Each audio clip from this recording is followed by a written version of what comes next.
So yeah, like I was saying, we've all got different like mediums and like not mediums. When I say mediums, I mean different ways in which we choose to, in which we choose to vent. So yeah. We've all got different outlets, and like for me, sometimes I might even use my music as a way to kind of vent or to kind of get out my thoughts or my emotions or my feelings at that time and place, if you see what I mean, like just to express that, to release it, if you see what I mean, especially for us men too, because like a lot of us have grown up in environments where, like myself, I can say in particular, where you're not supposed to show any kind of emotion, or you're not supposed to kind of talk about your feelings or how you feel or any of that type of shit, if you see what I mean. You're supposed to be you're supposed to be hard all the time, if you see what I mean. Like you're supposed to be 24/7, if you see what I mean. And if you're experiencing anything or if you're feeling any way about it, you just kind of got to deal with it on your own. And a lot of people end up bottling up all their frustrations and angers and whatever, and sometimes people snap, because they don't have a way in which they can release all that pain and all that anger and all that sorrow or heartbreak or whatever it is that they're going through at that time in particular, and sometimes people do snap, so I think it's, I think sometimes, like, especially like, I was going to say, for a long time, the word therapy has had a stigma around it for a very long time, and people used to always think before in the past, if you're going to therapy, or if you're seeing a counsellor, or if you're seeing someone to help you deal with your problems, that means you're kind of like quote unquote crazy, if you see what I mean, like you're crazy, you've got mental issues or something, but I think it is healthy for a lot of people out there to find someone, whether it be a counsellor or a therapist or not, a professional or not, for someone that they can vent to, someone that they can talk to. And, don't you think everybody needs a counsellor today? But I mean, like, that's what I mean. Like, life is so hard for so many people today. So many people are going through so much different shit. And it's getting tougher. Like I say, they put up everything, like the electrical, whatever. Yeah. And what does that do to everyone? All right, all the public. It annoys them. It's hard enough as it is. I think everyone's kind of like, we've had enough of this. This is like going back in time in a funny way, like to the 18th, 17th century where everyone was poor. Take all the electric away from everyone. If you put a light bulb, it's going to cost you sort of like £10 a day or something. Or charge your phone up or something. It's going to cost you 20 quid. So I don't know. It's like, say, this world. If everybody started using their imagination and helped each other use their imagination instead of putting each other down all the time and hurting each other, and we would start living in a very beautiful world again. Everyone would be happy. Can you imagine that? Everybody happy, right? I mean, me personally, I want everybody else to be happy. That makes me happy. Seeing everybody else happy. When I see someone else, whether it's an old person or a young person walking down the street and they're happy with holding hands or whatever, it gives a smile to me. It's when I see someone, like say a woman with her daughter or a son, and they're shouting at them, right, that makes me unhappy. Right, I see unhappy things out there that make me angry, in a kind of way sometimes, do you know what I mean? But there are a lot of beautiful things out there, to see, and a lot of people forget the beauty of the world, they'd rather sit indoors all day looking at grey walls sometimes, do you know what I mean? And your imagination will just sort of sink into like hell almost. If you're not going to open up your imagination, be open-minded, by the way, with, like, if Josh come up and he said that he's got a little bit different idea, or whether he believes in this or whatever. Right, and I disagreed with him, whatever. But then he convinced me that this was right. I would actually be open-minded, and I wouldn't argue about it. Do you know what I mean? It's not a fight. Yeah, sometimes people. What it is, though, right, mate, is that sometimes people are so prideful and kind of egotistical. They're not open-minded. They're not open-minded.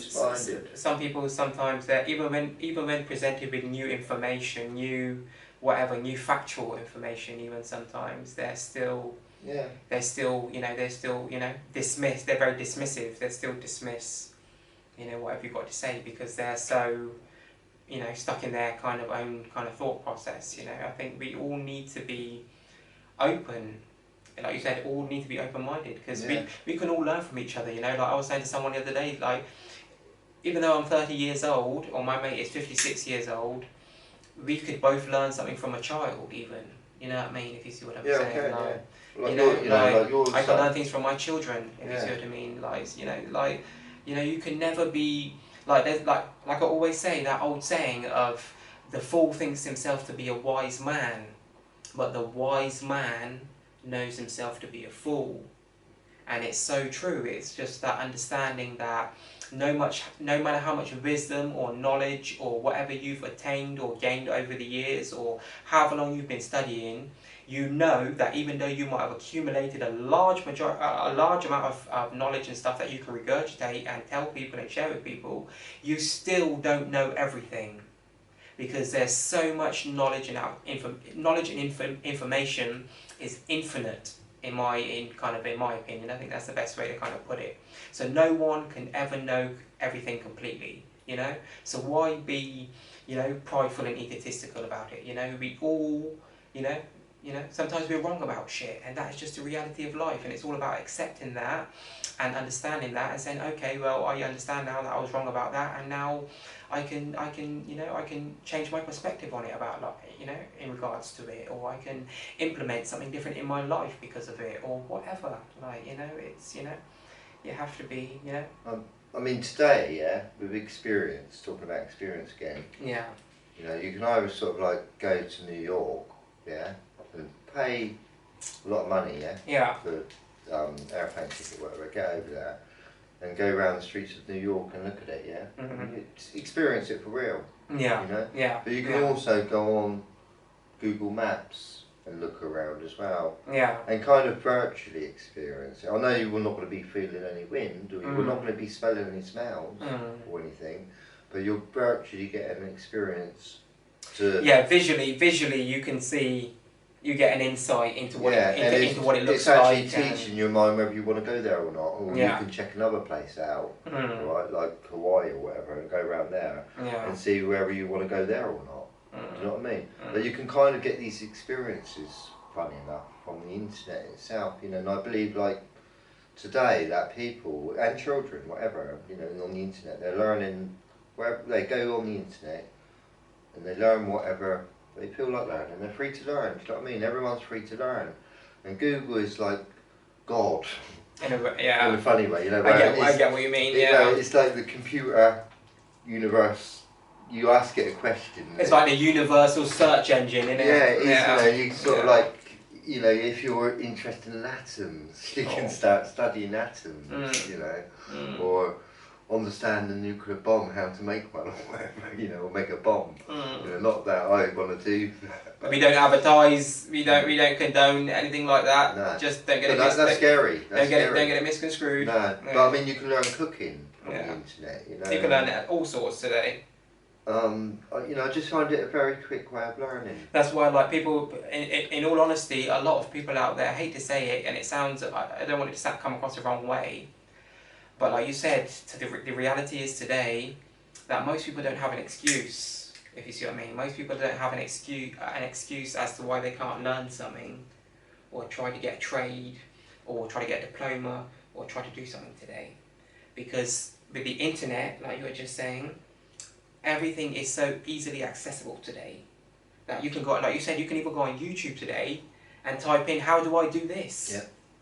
And learn how to do shit yourself. How do I tile my house? How do I do some plumbing around the house? You don't need any books anymore, do we? No, that's what I mean. Like they're all gone. Like information is so easily accessible today. It's just like whatever you want to know, or you want to have a deeper try to get a deeper understanding of, is at your fingertips. Whatever music, song you think. There's a reason that they call it a smartphone. Yeah, you get me? They call all the new phones today, the iPhone, all the new iPhones and all these different phones that today they call it a smartphone.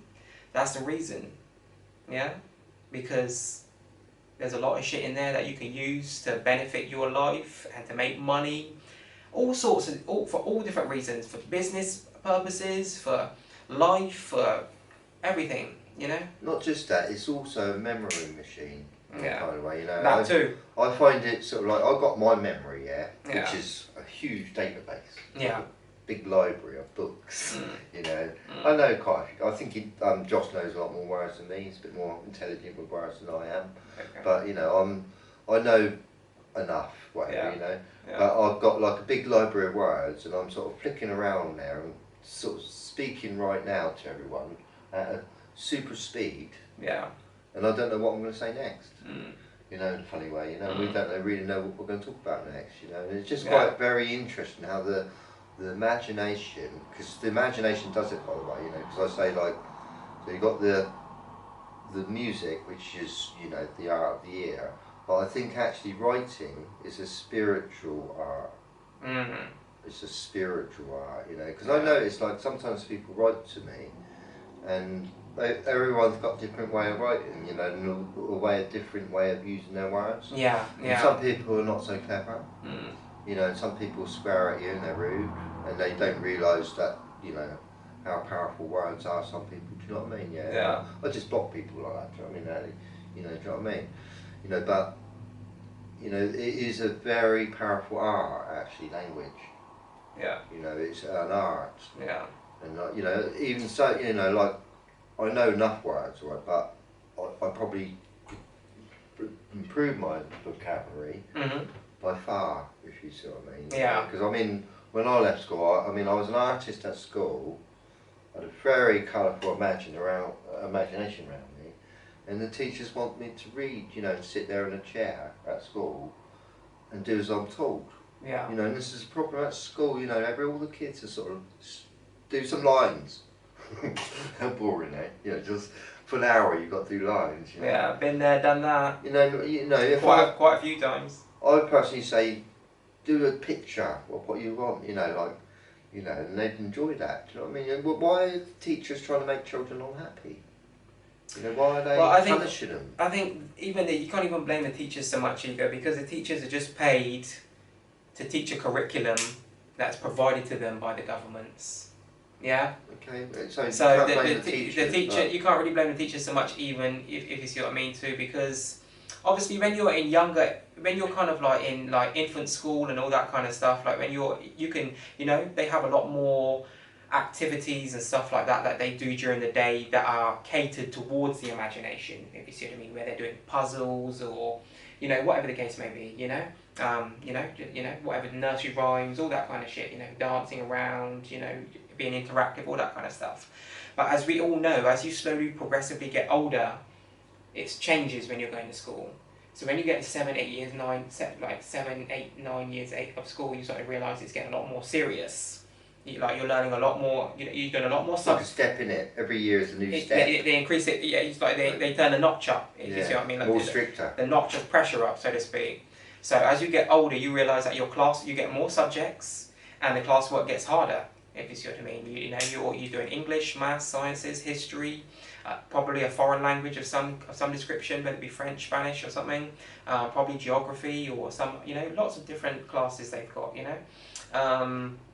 So yeah, it just, as we know, those, as it gets older, it gets stricter, and you're not allowed to kind of, like you're saying, it's more of an academic thing rather than a artistic, creative thing. If you see what I mean, it's not necessarily, the curriculums as you get older are not really catered towards the imagination and the creative, artistic side of people.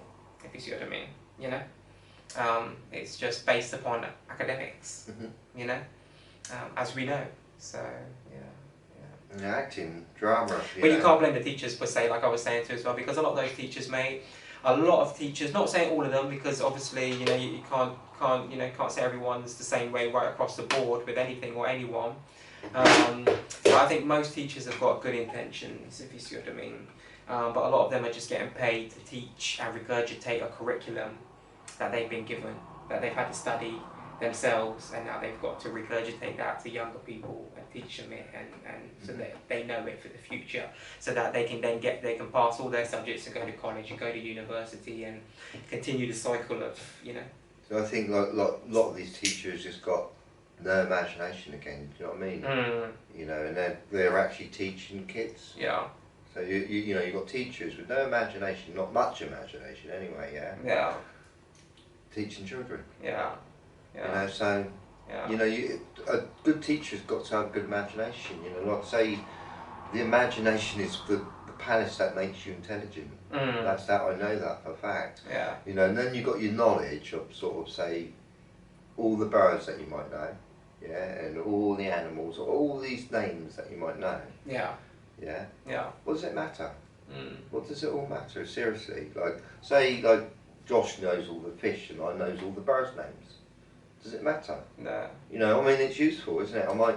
It's you know, useful sometimes, you but say, in the grand scheme of things, no. no. Like you said, you know, like if there's a bird went past, or because I know a lot about birds, and you said, "What's that bird doing there?" Then you'd be able to tell me. Right, Yeah. you know, and you say, "Oh God, I learned something." But really, it's not important, is it? It's not in the grand scheme of things. It's not going to make him fatter, or it's not going to. It's not going to do his, you know, make his face look better. It doesn't benefit you really in any way, really, you know.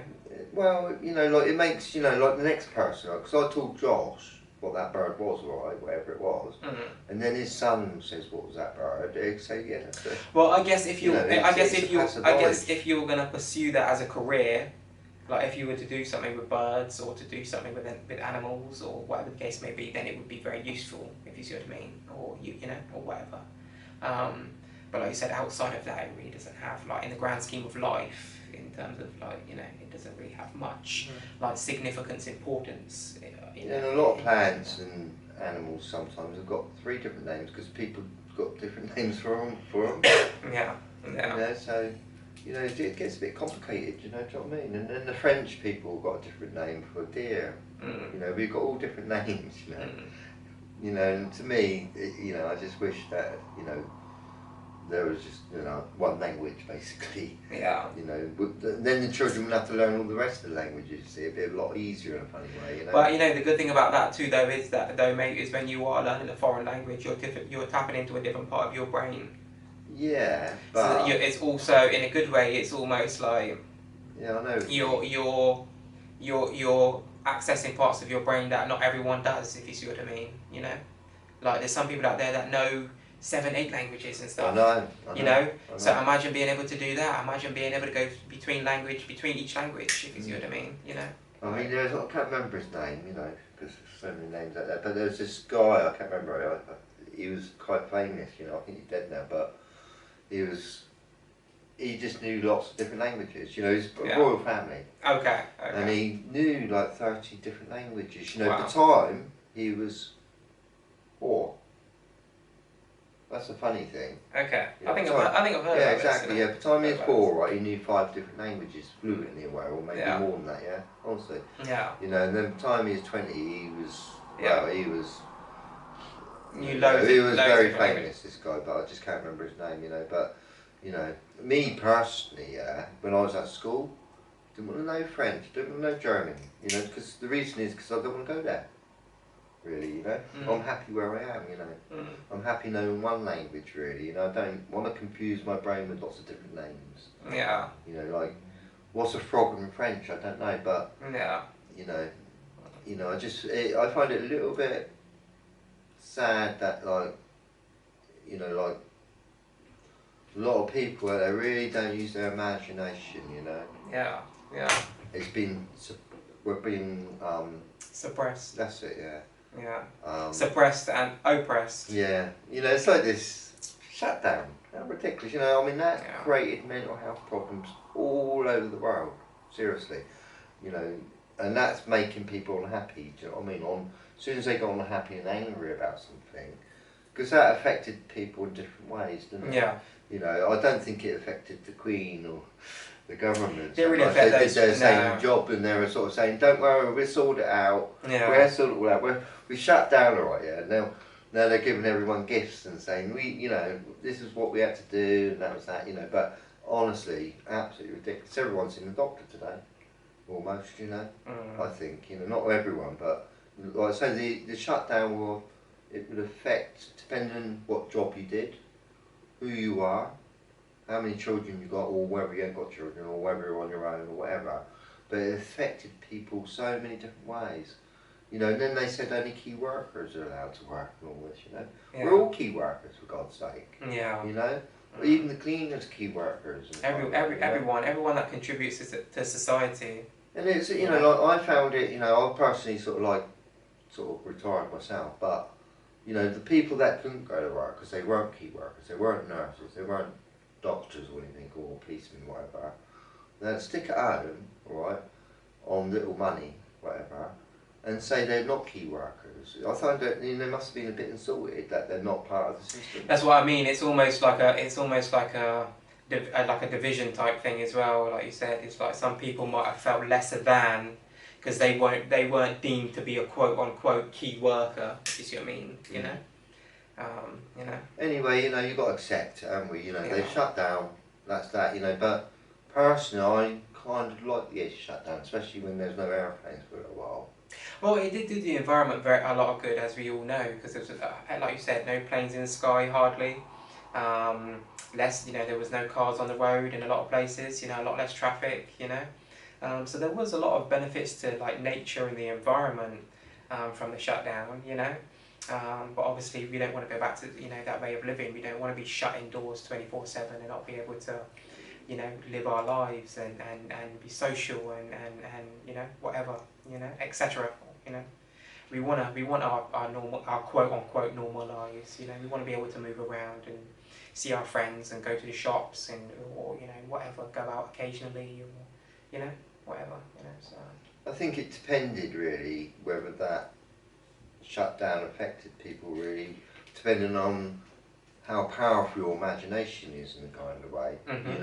You know it's fake, you know it's untrue and all that, what they've done.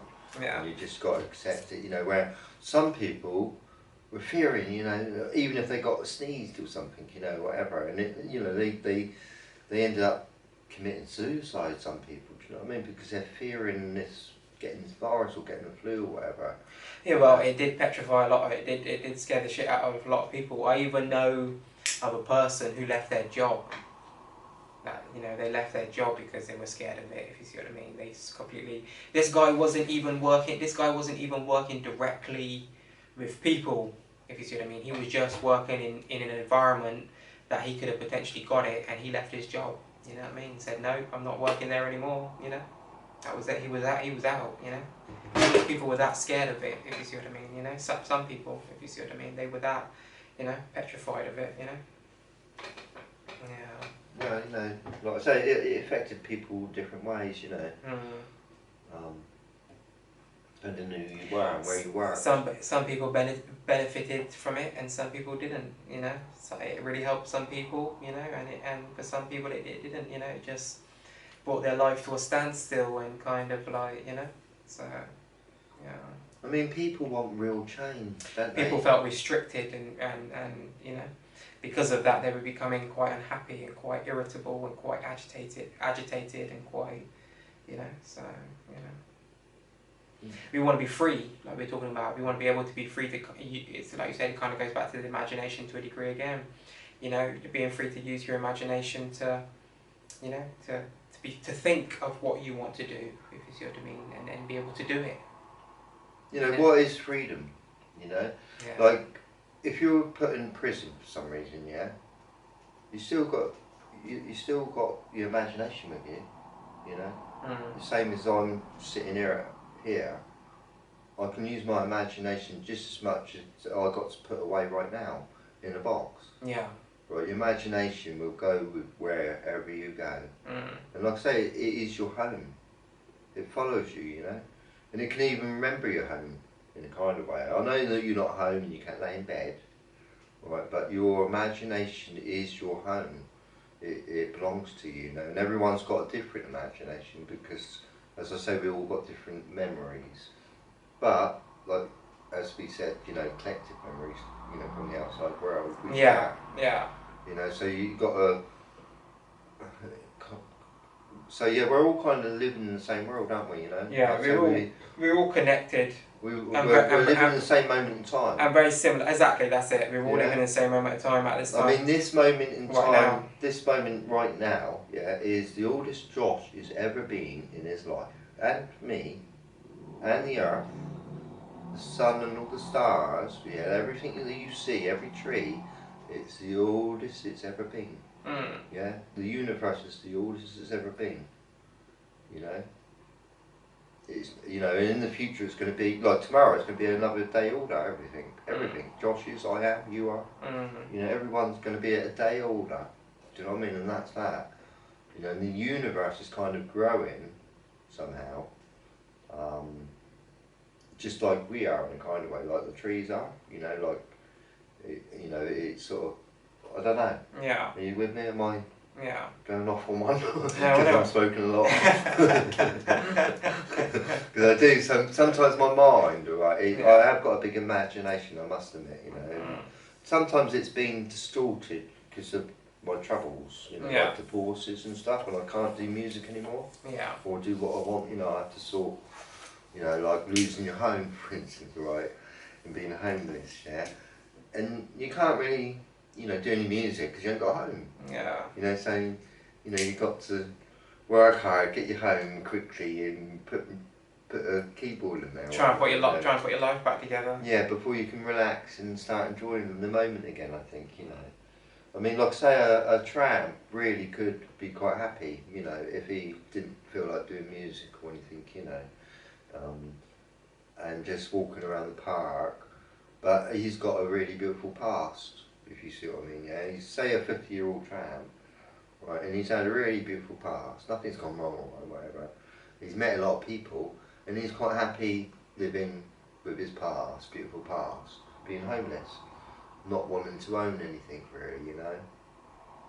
Like, so I think like financially free, really, in life, you've got to be a monkey, not touch money, if you see what I mean, yeah? If you know, just, that's financially free, like a monkey. If you can live off bananas and not touch money, that's when you're financially free.